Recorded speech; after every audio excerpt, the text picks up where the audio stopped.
Another day, another basketball stories na naman ang pagkukwentuhan natin.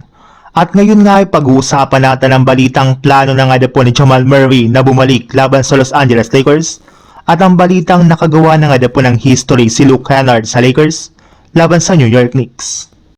Matapos nga po na magkaroon ng injury noong nakarang araw, si Jamal Murray ay naging maingay na nga po agad ang kanyang pangalan sa social media, kung saan marami nga po dito ang mga fans na nagsasabi na bigla-bigla na lamang adapo itong nagkakaroon ng injury kapag hindi ang Los Angeles Lakers ang kanyang kalaban. Isang araw pa lang naman nga po ang nakakaraan mula nang talunin niya ang Lakers ay bigla na naman nga pong nanlamya ang kanyang performance. Kaya malinaw na nga po na tama ang mga pinagsasasabi ng mga fans at analyst noon pa na mas gumagaling nga po si Murray maglaro sa loob ng court at napapanindigan nga po niya ang pagiging superstar kapag Lakers ang kanyang kalaban. Kung ibang team nga po ang kanyang kaharap ay wala nga po itong pakialam kung magtalaman siya dito ng maliit na numero. At dahil nga po tama ang aligasyon ngayon kay Jamal Murray, ay inaasahan na naman nga po na matapos nga na pang ilang araw na pagre-recover nito mula sa injury ay expected nga po na magbabalik at maglalaro siya sa kanilang next game kontra sa Los Angeles Lakers. Marami na rin naman nga pong mga superstar ang bigla-bigla na lang nakaka-recover mula sa kanilang injury kapag nakakaharap nila ang Lakers at malaki nga po ang posibilidad na mapabilang na rin dito si Jamal Murray. Sa ibang balita naman,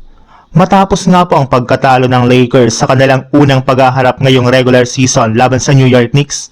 ay balak na nga po ng kanilang team na bawian ito ngayong araw sa kanilang rematch.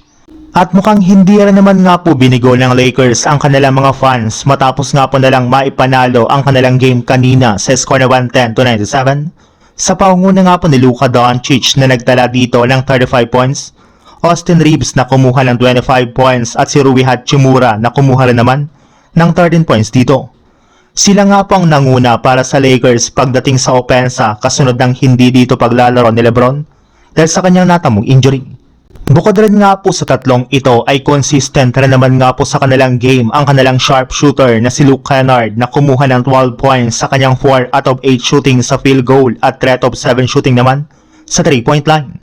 Nakagawa rin naman nga po ito ng history sa kanilang game matapos nga po niyang maitala dito ang kanyang ika-1,000 career 3-pointer na isang patunay na simula nga po nang makuha siya ng Lakers ay mas gumanda na nga po dito ang kanyang karera.